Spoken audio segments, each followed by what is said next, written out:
Et comme chaque soir, le point sur la journée d'audience au tribunal militaire. Le journaliste Adama Ouedraogo dit Damis était à la barre ce 9 octobre.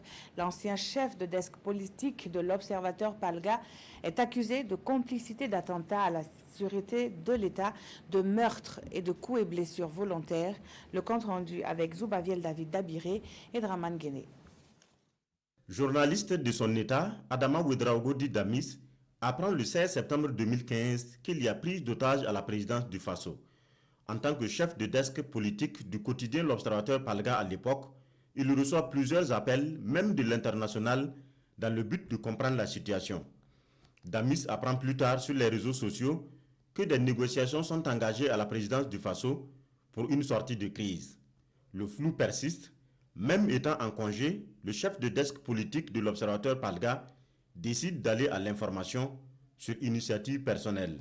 À 23 heures alors, le journaliste quitte le domicile, direction Kosiam.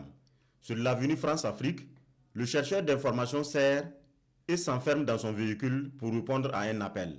Subitement, il est encerclé par un groupe de soldats. À cet incident, il reçoit un coup de cordelette.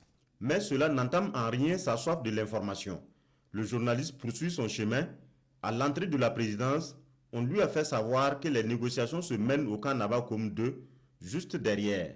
Il y fonce, mais il n'aura pas accès à la salle des négociations. Resté longtemps seul et sans la moindre information, Damis regagne son domicile autour de 2 heures du matin parce que, dit-il, je dois aller sur Bobo le lendemain pour les funérailles de mon beau-frère.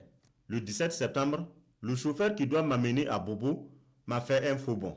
J'étais aussi à court de carburant à cause de la fermeture de certaines stations pendant le putsch.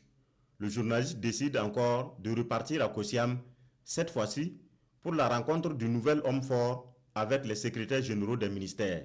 Mais là encore, je n'ai eu aucune information car je n'y ai vu personne, a-t-il précisé.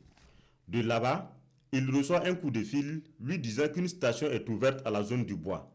Il y va et en cours de route, il reçoit l'appel du protocole du général Djibril Bassolé.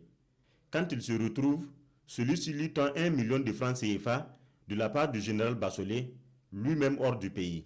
Pour le parquet militaire, cette somme était destinée à mobiliser des journalistes pour faire l'apologie du nouveau régime.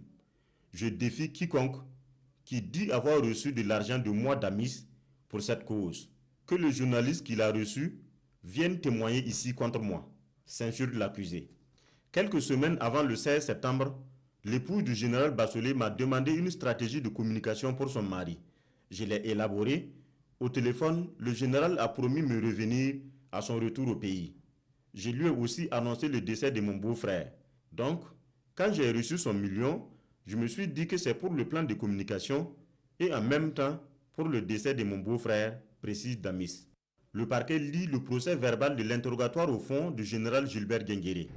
Dans sa déclaration, le général Guinguéré affirme « Compte tenu de la situation qui prévalait, j'ai demandé à Adama Ouedraogo dit Damis de recenser les griefs de la transition sur le plan politique.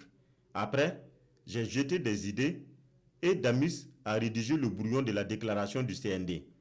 Le 16 septembre, on s'est retrouvé au camp Nabakoum 2.